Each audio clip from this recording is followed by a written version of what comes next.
बिस्मिल्लाहिर्रहमानिर्रहीम। My dear students, अस्सलाम वालेकुम जी। उम्मीद है आप ठीक होंगे और अल्लाह ताला आपको अपने हिफ्ज़-ओ-मान में रखे। अच्छा जी, आज हम साइकोलॉजी की बिगिनिंग के हवाले से, हिस्ट्री के हवाले से जो है वो लेक्चर देखेंगे। उसके बाद जो है वो हम इसको कंप्लीट लेक्चर देखेंगे। पहले हम इसकी बेसिक हिस्ट्री देखेंगे, उसके बाद हिस्टोरिकल पर्सपेक्टिव, जिसमें फिर स्कूल ऑफ थॉट्स आ जाते हैं कि उनसे पहले स्ट्रक्चरलिज्म क्या था, फंक्शनलिज्म क्या था।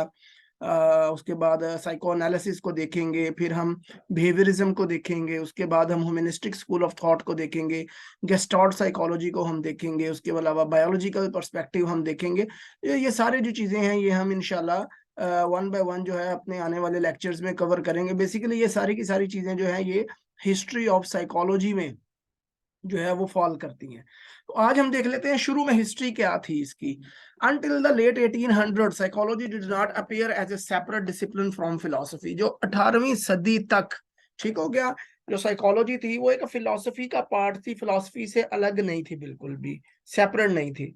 लेकिन early history of psychology can be found back to the early Greeks. लेकिन अगर हम देखें, गौर करें, तो ये यूनानी जो है वो वहां से भी स्टार्ट हो जाती है। अगर हम बहुत डीप में चले जाए ना, तो साइकोलॉजी जो है, जो साइकोलॉजी के जो तूलो खम थे, जो साइकोलॉजी की बाकियात थी, जो कॉन्सेप्ट्स थे, कहीं ना कहीं जाके वो यूनानी लोगों में पाए जाते थे।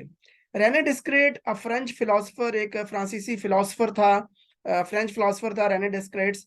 उसने आइडिया ऑफ डुअलिज्म जो है वो दिया। बहुत इंपॉर्टेंट है आइडिया ऑफ डुअलिज्म। किसने दिया, ये सवाल में पेपर में आ चुका है। आइडिया ऑफ डुअलिज्म था वो रेने डिस्क्रेट ने दिया। डुअलिज्म क्या क्या से क्या मुराद था? Dualism means mind and body are two separate things. ठीक है, दो सेपरेट चीजें हैं, interact to form human experience. लेकिन जब भी इंसान कोई काम करता है, कोई एक्सपीरियंस करता है, कोई बिहेवियर करता है, तो माइंड और बॉडी दोनों यकजा हो जाते हैं, दोनों मिलकर कोई भी काम सर अंजाम देते हैं।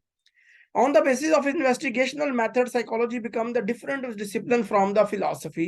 लेकिन अपने इन्वेस्टिगेशन के मेथड्स जब ये दरियाफ्त हो गए, जब साइंटिफिक रिसर्च शुरू हो गई, जब साइंटिफिक कदरे बेहतर जो मेथड्स थे, साइंसी तरीक़ाकार थे साइकोलॉजी में रिसर्च के, वो दरियाफ्त हुए, वो यूज करने शुरू किए लोगों ने, तो फिर साइकोलॉजी को फिलॉसफी से अलग कर दिया गया।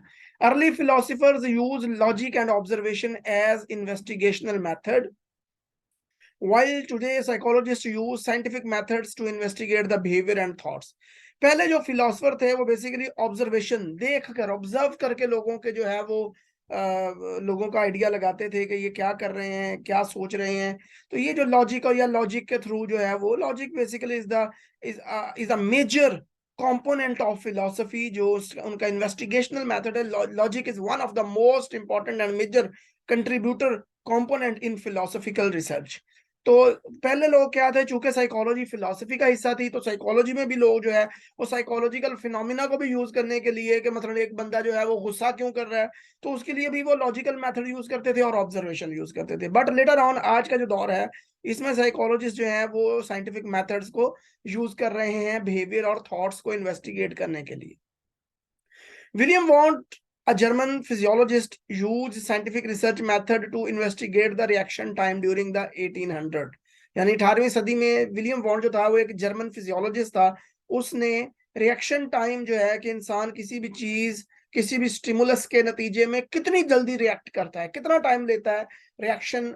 आपने पढ़ा होगा ना, रिस्पॉन्स, स्टिमुलस रिस्पॉन्स। तो स्टिमुलस के नतीजे में डेफिनेटली अगर कोई चीज मेरी तरफ कोई फेंकेगा तो मैं उससे बचने की कोशिश करूंगा। तो ये हो गया रिएक्शन टाइम, कि मैं कितनी टाइम लगाता हूं इस चीज से बचने के लिए।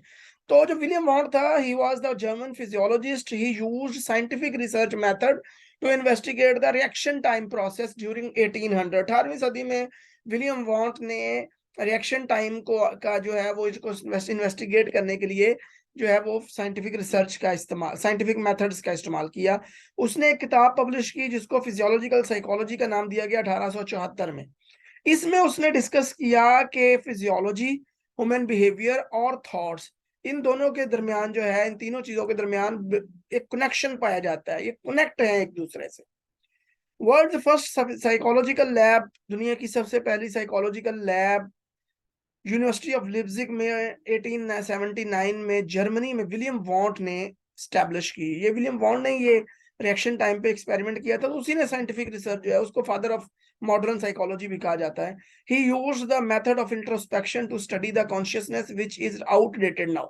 लेकिन यहाँ पर उसने एक जो है वो काम किया, उसने अपने रिसर्च में एक मेथड को यूज किया जो कि इतना ज्यादा साइंटिफिक नहीं था, जिसको इंट्रोस्पेक्शन का नाम दिया गया। इंट्रोस्पेक्शन मीन्स कि इंसान खुद अपने अंदर देखता है और सोचता है और बताता है कि वो क्या चाह रहा है, क्या कर रहा है, क्यों कर रहा है।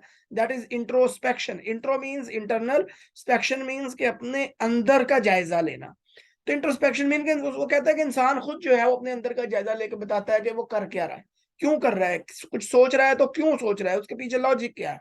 ठीक है, तो ये उसने एक यूज किया इंट्रोस्पेक्शन का तरीका। तो ये अर्ली हिस्ट्री थी साइकोलॉजी की। उसके बाद फिर हिस्टोरिकल बैकग्राउंड जब हम पढ़ना स्टार्ट करते हैं तो फिर विलियम वॉन्ट से स्टार्ट हो जाता है, जिसमें स्ट्रक्चरलिज्म आता है। इंशाल्लाह ये हम स्ट्रक्चर, मैंने आपको पहले बताया कि फिर हम इतना डिस्कस करेंगे कि अर्ली हिस्ट्री ऑफ साइकोलॉजी। उसके बाद फिर हम ये जो हम बेसिकली स्कूल ऑफ थॉट्स पढ़ते हैं, ये भी हिस्ट्री का ही पार्ट होते हैं। ये स्कूल ऑफ थॉट की शक्ल में इंशाल्लाह हम आगे चल के वन बाय वन पढ़ेंगे। हम पहले स्ट्रक्चरलिज्म पढ़ेंगे, फंक्शनलिज्म पढ़ेंगे, ह्यूमनिस्टिक साइकोलॉजी पढ़ेंगे, साइको एनालिसिस पढ़ेंगे। उसके बाद हम बिहेवियरिज्म भी पढ़ेंगे, कॉग्निटिव साइकोलॉजी भी पढ़ेंगे, गेस्टाल्टियन भी पढ़ेंगे, मेडिकल मॉडल को भी पढ़ेंगे। तो हम सारे लेक्चर जो है वो वन बाय वन करके हम इंशाल्लाह इनको पढ़ेंगे। ठीक है जी, अपना बहुत सारा ख्याल रखिएगा। और आपसे रिक्वेस्ट है कि अगर आप हमारे चैनल पे न्यू है तो हमारे चैनल को सब्सक्राइब कर दीजिए, इससे हमारी हौसला अफजाई होती है। थैंक यू वेरी मच, अपना बहुत सारा ख्याल रखिएगा। अल्लाह हाफिज।